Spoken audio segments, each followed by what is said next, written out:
Olá, bem-vindo ao canal Palavras de Encorajamento. Eu sou o pastor Antônio Elias, estou aqui para te encorajar para uma vida firme com Deus, produtiva, próspera, em o nome de Jesus. Por quê? Porque a palavra de Deus pode abrir o caminho para você nesse sentido. E ela tem orientações, tem ensinos, dicas preciosas de como lidar com a vida e com as circunstâncias que surgem, boas ou más.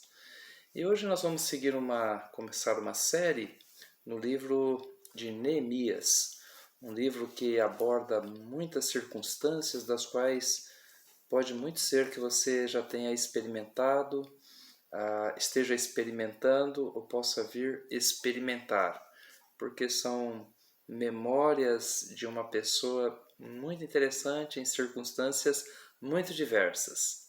Nós vamos começar pelo capítulo 1, dos versos de 1 a 4, em que diz assim: Palavras de Neemias, filho de Acalias, no mês de Quisleu, no 20º ano, quando eu estava na cidade de Suzã. Hanani, um dos meus irmãos, veio de Judá com mais alguns homens. Perguntei-lhes pelos judeus que voltaram, os que sobreviveram ao cativeiro e a respeito de Jerusalém. Eles me responderam: os que sobreviveram ao cativeiro estão passando grande aflição e vergonha na província. Os muros de Jerusalém foram derrubados e as portas queimadas, e as portas da cidade queimadas. Depois de ouvir essas palavras, sentei-me e chorei, lamentei por alguns dias e continuei a jejuar e orar perante o Deus do céu. Glória a Deus pela boa e preciosa palavra do Senhor.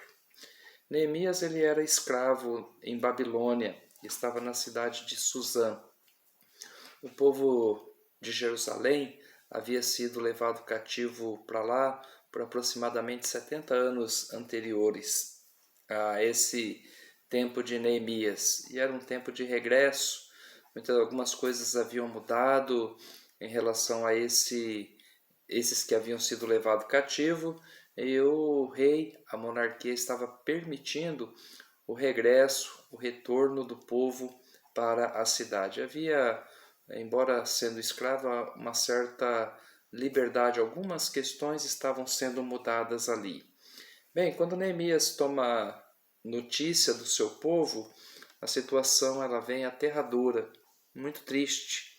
Notícias muito tristes. Então vejam, Neemias era um escravo, ele era um copeiro do rei, ele servia à mesa do rei, não tinha muito. Na verdade, ele não podia fazer de prático absolutamente nada. Quando ele sente a aflição e a vergonha dos seus conterrâneos, ele se abate emocionalmente e ele é levado a uma situação de impotência muito grande. Já te ocorreu isso? Estar numa situação, numa circunstância em que você não vê forças para fazer absolutamente nada? Foi isso que aconteceu então com Neemias. Muitos de nós nesse momento pode se identificar com essa circunstância do personagem Neemias, dessa pessoa real que viveu essa situação. Então veja, ele não podia fazer nada de prático, mas o que ele podia fazer, isso ele fez bem feito. Diz o texto que ele chorou, ele lamentou por alguns dias, jejuou por alguns dias e orou ao Deus do céu. Quando não podemos fazer nada de prático frente às circunstâncias que nos provocam tristezas como essas que provocaram Neemias, ainda podemos fazer alguma coisa que está ao nosso alcance. Nós podemos, à semelhança de Neemias, chorar, porque chorar nos alivia, nos faz sentir humanos. É um caminho. Nós podemos jejuar, nos privar do alimento, em aflição à nossa alma, buscando o favor de Deus. E podemos orar em todo o tempo, falando com o Pai. Se você está diante de notícias tristes, se derrame diante do Senhor, porque Ele tem algo a fazer. Nós veremos o que Deus fará com Neemias, o que acontecerá nos próximos capítulos e não perca, porque isso vai nos abrir caminhos, perspectivas e possibilidades muito grandes. Te espero amanhã para seguirmos pela história desse lindo e precioso personagem. Deus te abençoe, mas não sem antes orarmos. Deus, nós oramos agora em nome de Jesus. Diante das grandes tristezas, nos dê forças para mantermos viva a nossa fé no Senhor. Eu oro e abençoo quem me ouve, em nome de Jesus. Amém. Tenha um lindo dia e até amanhã.